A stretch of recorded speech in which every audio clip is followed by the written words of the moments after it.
There are three mistakes that nearly every man over 50 makes during self-pleasure that are systematically training his body to respond poorly, weakening his capacity for firmness, and programming his vascular system to underperform. These aren't obvious errors, they're subtle patterns that feel completely natural in the moment, but create cumulative damage to your erectile function over months and years. The troubling part is that most men have no idea they're doing anything wrong, and by the time they notice the effects, significant conditioning has already occurred. Hello everyone, I'm Dr. Charlotte Hayes, and today we're going to discuss something that almost no one talks about openly, but that affects millions of men. We're exploring the specific mistakes men make during solo intimate activity that directly contribute to difficulties with firmness, reduced quality of response, and progressive decline in function. This isn't about moral judgments or outdated ideas. This is pure physiology and behavioral conditioning, and understanding these errors is essential for maintaining optimal function throughout your later decades. The first major mistake that men over 50 make is what I call rush pattern conditioning, and this is far more damaging than most people realize. Rush pattern conditioning occurs when you consistently move through self-pleasure as quickly as possible, from initial arousal to completion, without taking time for the full arousal cycle your body is designed to experience. This creates a learned pattern where your body becomes conditioned to respond to minimal stimulation and reach completion rapidly. Now, you might be thinking that quick response sounds like a good thing, but it's actually problematic for several reasons. When you consistently rush through the arousal process, you're training your nervous system to associate intimate arousal with immediate completion. This pattern doesn't stay confined to solo activity. It transfers to partnered intimacy, where quick completion is often unwanted and creates dissatisfaction for both partners. More importantly, from a physiological standpoint, rush pattern conditioning prevents the full engagement of the vascular and neurological systems involved in optimal function. Achieving maximum firmness isn't an on-off switch. It's a progressive process where blood flow increases gradually, erectile tissue becomes fully engorged, and the neurological arousal pathways reach peak activation. This full engagement requires time, typically 15 to 30 minutes of sustained arousal. When you consistently rush through in 5 or 10 minutes, you're never allowing full vascular engagement. The blood vessels in erectile tissue don't dilate completely. The tissue doesn't reach maximum engorgement. The smooth muscle doesn't fully relax. Over time, this incomplete engagement becomes your new baseline. Your body adapts to functioning at this partial capacity, and when you later want or need full engagement, you find that you can't achieve it because your vascular system has become conditioned to this limited response. Research on arousal patterns has shown that sustained arousal, maintaining high levels of arousal without immediate completion, actually improves erectile function over time. The prolonged vasodilation strengthens the vascular response. The extended neurological activation enhances nerve sensitivity and responsiveness. The longer engagement with full blood flow improves the health of erectile tissue by providing extended oxygenation and nutrient delivery. The solution to rush pattern conditioning is deliberately slowing down your self-pleasure practice. Instead of moving directly to completion, spend time building arousal gradually. Allow yourself to reach high levels of arousal, then reduce stimulation and let arousal decrease slightly before building again. Repeat this cycle multiple times over 15 to 30 minutes before allowing completion. This pattern, sometimes called edging, trains your vascular system to sustain full engagement and teaches your nervous system to maintain arousal without immediate completion. This isn't just about delaying gratification. It's about retraining your body's arousal response to function optimally. Men who practice this deliberate, extended arousal pattern consistently report improvements in their ability to achieve and maintain firmness during partnered intimacy. They report better control over timing, they report more intense experiences, and they report that their baseline function improves because they're regularly exercising their vascular system through full cycles of engagement. The second major mistake is inadequate physical engagement, and this relates to how men position themselves and what level of physical involvement they use during self-pleasure.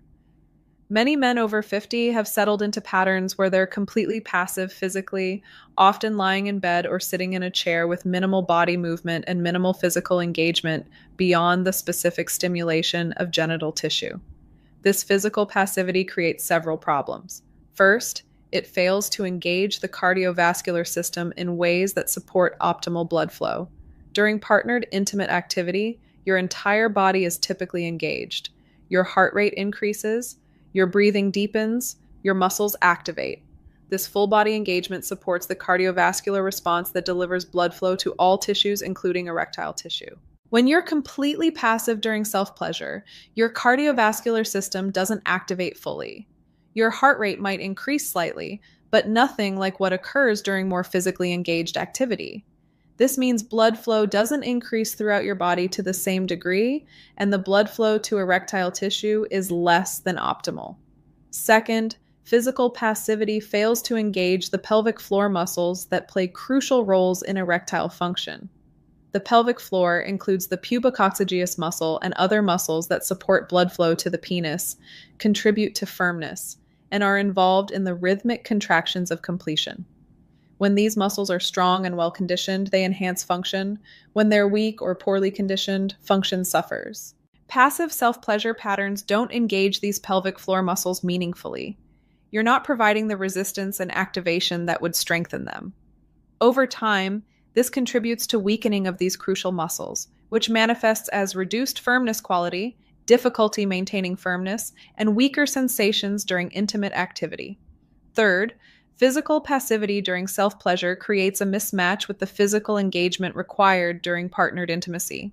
If you've trained your body to respond while completely passive, but partnered intimacy requires active physical engagement, you're creating a disconnect between what your body is conditioned to do and what you need it to do in real intimate situations. The solution is incorporating more physical engagement into self-pleasure practice.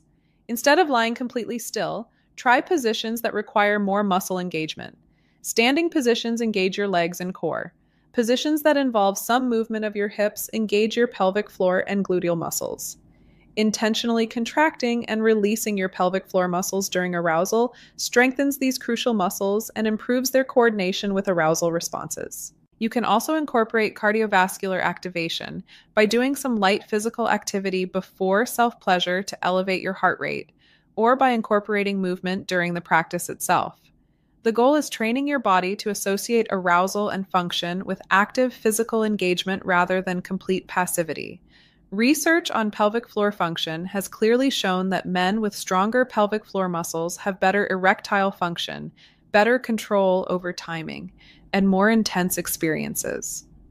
Pelvic floor exercises, often called Kegel exercises for men, significantly improve function when practiced consistently.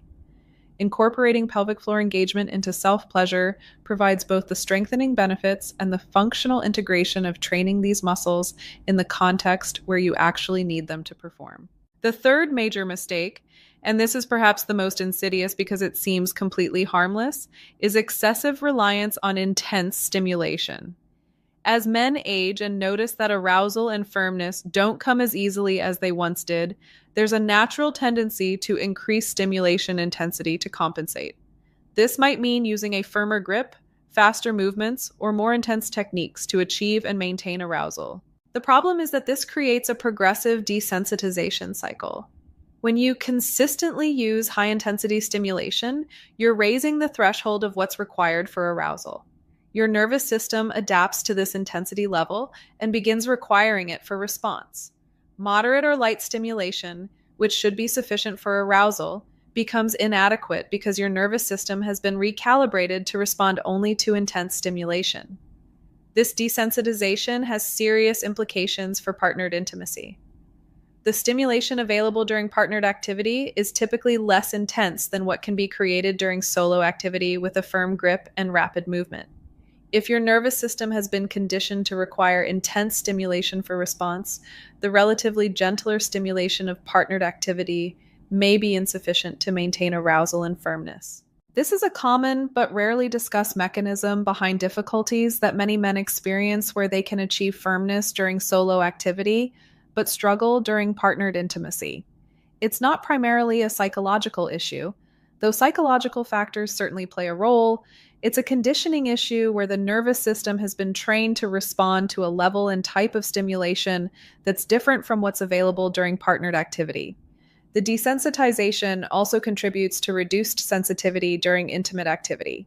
When nerve endings are consistently exposed to intense stimulation, they become less responsive. This means you feel less sensation from moderate stimulation, which reduces pleasure and can make it more difficult to maintain arousal through the kinds of stimulation that occur during partnered intimacy. There's also a biomechanical concern with consistently using very firm grip or intense friction. This can cause microtrauma to penile tissue over time. While the tissue heals, repeated microtrauma can lead to changes in tissue structure, including slight scarring and reduced elasticity. These structural changes can affect the quality of firmness and the mechanical properties of erectile tissue. The solution is consciously reducing stimulation intensity during self-pleasure. This requires patience and retraining, as your initial response to lighter stimulation will be reduced arousal. This is expected. Your nervous system needs time to recalibrate to more moderate stimulation levels. Start by using a lighter touch and slower movements than you're accustomed to. If you typically use a very firm grip, consciously lighten your grip significantly. If you typically use rapid movements, slow down considerably. Initially, this will feel like insufficient stimulation. Arousal will build more slowly and might not reach the intensity you're used to. Persist with this lighter stimulation. Allow more time for arousal to build gradually. You may need 20 to 30 minutes or more initially, compared to the quicker response you get with intense stimulation. Over the course of several weeks of consistent practice with lighter stimulation, your nervous system will recalibrate. You'll find that you can achieve arousal and completion with much more moderate stimulation intensity. This recalibration has profound benefits for partnered intimacy. When your nervous system is responsive to light and moderate stimulation, the stimulation available during partnered activity becomes adequate to maintain arousal and firmness. Sensitivity increases, making intimate experiences more pleasurable. Function during partnered intimacy typically improves significantly once this recalibration has occurred. There's also a timing consideration related to all three of these mistakes. Many men over 50 have fallen into patterns of very infrequent self-pleasure, sometimes going weeks or even months between instances. This infrequency is actually problematic for maintaining function because erectile tissue needs regular blood flow for optimal health. The old adage, use it or lose it, has real physiological basis when it comes to erectile function. Erectile tissue requires regular oxygenation and nutrient delivery that comes from regular engorgement with blood. When erectile tissue goes for extended periods without this blood flow, it can undergo structural changes including reduced elasticity and increased collagen deposition that makes it less capable of achieving full firmness. Regular arousal and firmness, whether through partnered activity or self-pleasure, maintains erectile tissue health.